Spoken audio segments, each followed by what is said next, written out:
Right, with the breaking news that the president is expected to leave sometime today and go back to the White House from the hospital, this focuses on testing because, as you know, there has been a testing storm trying to contact trace everything that has happened at the White House since last week. Now, over the course of this pandemic, the coronavirus has hammered not just the White House, but the nation, specifically the travel sector, with the Transportation Security Administration reporting daily passengers being down more than 50%, well off the lows, though.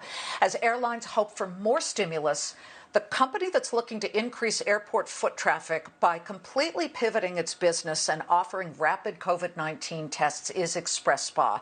They've got more than 50 locations, and during the pandemic, and I'm talking early March, they looked at themselves and said, wait a minute, we can't offer manicures and massages. Nobody's coming in.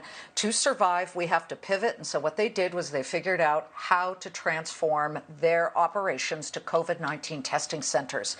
This, of course, takes a lot of time and a lot of regulation. But tomorrow, equipment will arrive that will allow XpresCheck this week to debut its Abbott ID Now tests, which show positive results in 5 minutes, negative results in as little as 13 minutes, and this service might be on its way to an airport near you sooner than you think.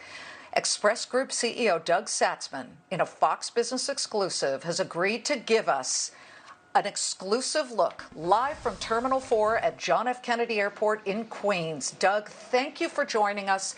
Tell us exactly what will happen if I am a passenger arriving from any country in the world, what they will see when they pass your location at this terminal.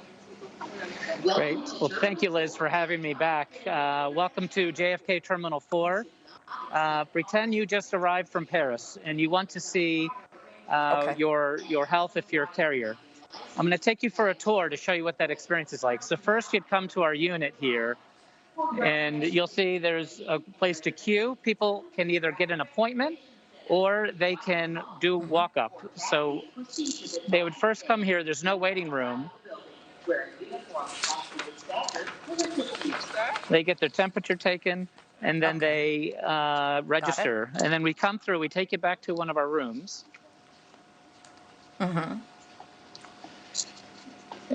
here you'd come in. Here you'd come and sit in one of our chairs, and we'd take your vitals. You'd get a visit from a doctor or nurse practitioner. And then one of our medical technicians would come treat you or take a sample. And then you will come back to our lab. Got it. And back here is where we either send our lab work out to outside labs, but with the new rapid tests coming this week, we'll be doing testing here on site.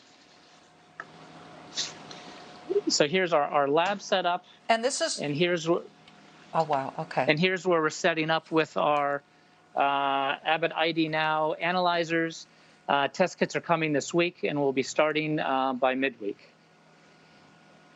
By midweek, okay, because it was supposed to start tomorrow, but in the last hour or so, you found out that your delivery was going to come tomorrow, so you will kick off Wednesday. That's the breaking news. The Abbott ID Now, this is the molecular point of care isothermal testing technology. So within 5 minutes, you can get the positive diagnosis? Yes, you'll get a positive diagnosis as soon as 5 minutes after the test is started by our technician. Hopefully, you're hoping it takes a little longer than that. It'll take under 15 minutes to get the results. We then input it to your medical file, and you can access it on a HIPAA-compliant portal that you can then either show your employer or the destination where you're going, or just have it for your own medical records. Doug, I'm thinking beyond this and beyond the airports where you say you will expand after JFK is rolled out for passengers, because up until now you've been testing it with first responders and airport workers.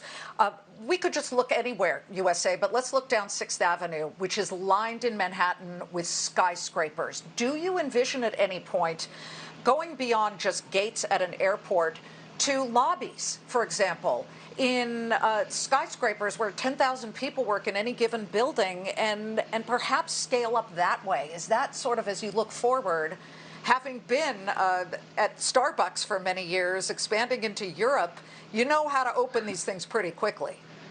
Yeah, my background and my nature is opening on the high street, opening hundreds and hundreds and even thousands a year, not only in the U.S. but internationally.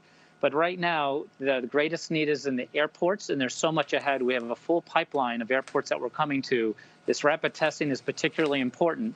But another thing that's emerging are these bridge cities, where you can have a safe bridge between city to city. We're working with several airlines, for example, from New York to London. That'll be a big game changer when that comes available. So our focus right now is with the airports, but phase 2 could be outside of airports, which is where a lot of my background came out of. Okay, and we do want to let people know what you're seeing now with the swab is the test that you will be giving. One quick last question, Doug. The last time you were on, and then shortly thereafter, in late August, you guys put out a direct stock and warranty offering about $35 million, and some of your shareholders were not thrilled because it diluted the stock. Do you expect to do any more of those direct listings in the future, or near future at least? We don't have any plans in the near future. And after I held my my shareholder meeting, I was asked the question, and then opportunity had come up where we're presented with something important to help our balance sheet and fund future expansion that's coming up. We do have to be careful on how much we announce ahead of time. I'm pretty conservative, announce when contracts come. But right now we're lobbying the federal government for the next stimulus package. We've been on the phone with Mnuchin's office and Nancy Pelosi's office, as well as McConnell's office, to urge stimulus funding for airports in the next package, because this is super important to getting our economy back, our frontline workers safe, and airlines back to being profitable. I understand. Well, you've got a brilliant setup there. I wish it had been at Newark yesterday for passengers. When I flew back in from LAX, I had to go to an urgent care place in New Jersey, which is fine. But good work that you're all doing. Thank you so much, Doug. Next time we'll Satzman take care of you at Newark or JFK and a number of other airports coming up. Okay. Thanks a lot, Liz. Bye. Great. Just love those swabs jammed up my nose. Doug Satzman, XpresSpa CEO, you guys just got an exclusive first look at what any passenger who arrives there can get, and that's an instantaneous test right there. Positive results, 5 minutes. All right, we are near session highs, and of course, much of this is driven by the fact that we are waiting on stimulus.